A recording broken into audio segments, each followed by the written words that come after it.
Hey, it's Love Coach Heidi. Welcome back for another video. I'm really glad you're here. What do you do when somebody's blaming you for their addiction, whether they're an alcoholic or an addict?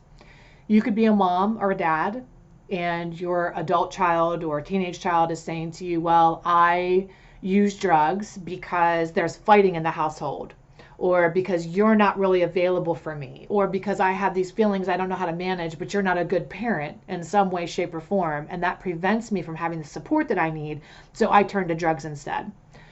Or you're a wife and your husband's an addict and says to you, I wouldn't use drugs if you did a better job at taking care of me or taking care of the house.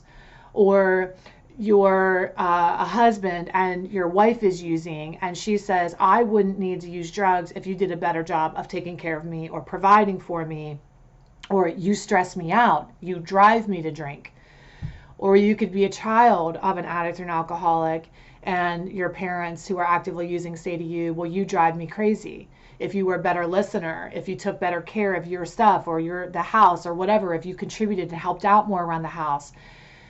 Man, what a position to be in, because I know that you have a heart of gold.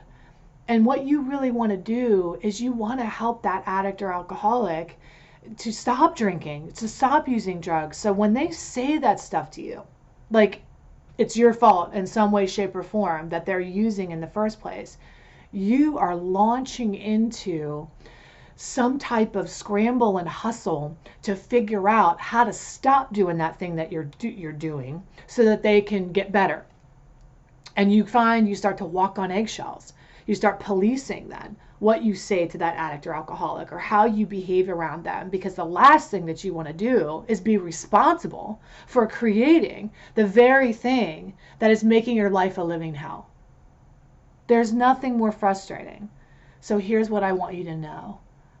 I'm going to tell you this without a shadow of a doubt. How do I know? All right, let me just first of all get some cred here, okay? For 8 years, I taught inside of one of the world's leading drug and alcohol treatment centers, where I helped thousands of clients, thousands of addicts and alcoholics, and I created and ran a family program at that treatment center for 8 years, where hundreds of families came through that family program. And after all that time of working with all those clients, the one thing that I know for sure is there is nothing that you are doing or not doing that is making that addict or alcoholic use drugs or drink. So why are they doing it? And why are they blaming you? Because when somebody is actively addicted in that state, the blame is the name of the game. The last thing an addict or an alcoholic wants to do is take personal responsibility for them using, because what will happen if they do that? They'll have to change. If they take personal responsibility and say, yeah, I guess it's me, I'm the one drinking, I'm the one doing it, you're gonna hold their feet to the fire to actually do something about that to get better. Personal responsibility is not acceptable for an active alcoholic or addict, because they don't want to do anything about it. The last thing they want to do is like get into a treatment program. But as long as they blame you, then you have to do something about it. And they're off the hook, and they can continue to drink or use drugs, and you scramble and hustle to try to figure out how to make them stop. You are not the problem. Now again, are there problems? Yes. Are there things you do that annoy the addict or alcoholic? Yeah. Are you a human being? Are there ways you can contribute and do things differently? Sure. But is that the reason that they drink or use drugs? Not in any way, shape, or form. No, absolutely not. So what do you need to do? How can you really help the addict or alcoholic? Well, it's going to be counterintuitive. It's going to go against the very thing that you've been doing, which has been scrambling and hustling to try to police your own behavior to make it stop. What you can do is stop taking on the blame. You can stop buying into and believing them when they say it, and you can give it right back. You can say, I hear that you're saying you're drinking because I'm not taking care of the house, but I'm unwilling to believe that that's why you're drinking. I believe you're drinking because you're actively alcoholic. I love you and I want you to get better. Let's look at some treatment centers. Let's look at some places to go to get help. Well, I wouldn't drink if you would provide more. I wouldn't need to like take my anxiety medication if you weren't so, all over the place or didn't do this or that. I hear that you believe that's what's happening, but I think you're using drugs because you're actively addicted to drugs. And I want you to get better, and I love you, so let's get you the help that you need. We're not going to launch into a dissertation about their childhood or their history or why you think they use drugs. They're using drugs right now in this moment because they're actively addicted to drugs or alcohol, and that's it. When they get into a treatment program, that's the therapist's responsibility to try to figure out and help them figure out why they were medicating in the first place. But right now, we're not there. You're not playing therapist or coach. You're not trying to help them figure out why they're doing what they're doing. You're going to help them stop doing what they're doing by getting them the help that they need, not by taking on the responsibility and scrambling, hustling, trying to figure out what to do. I hope that's helpful. I remember one time I had a conversation with my dad.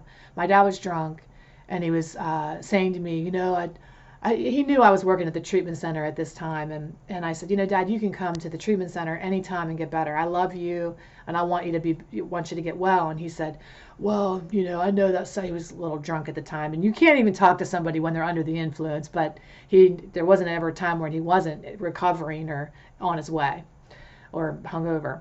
So I said, you can come anytime. And he said, well, that's a really nice idea, but I just don't think that you guys will never forgive me for the bad dad that I was. So there's just nothing, what's the point of all that?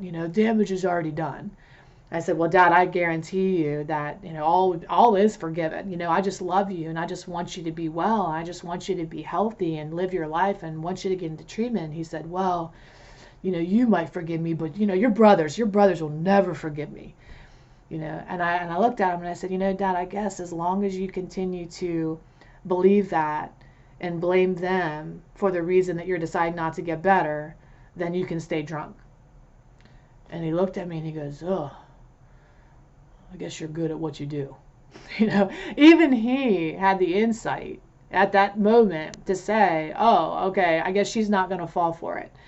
She's not going to believe that the reason that I'm not better is because people are angry with me or hate me or can't forgive me. And all the stories that you hear from addicts and alcoholics when you confront them about getting treatment.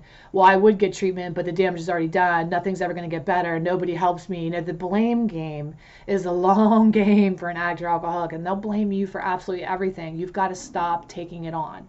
It's not your fault. They're using and drinking because they're actively addicted, not because you're not doing or doing something. All right? Make sure that you watch this video over again until it ingrains in you, or come over to lovecoachheidi.com, because what we want to do is help to give you the tools and strategies that you need in order to get healthy and be well and get better, whether they get better or not. All right? And I can help you find a way to encourage them to get better, but let's help you get better whether they get better or not. All right? I love you. Take excellent care of yourself. I'll see you really soon. Bye-bye.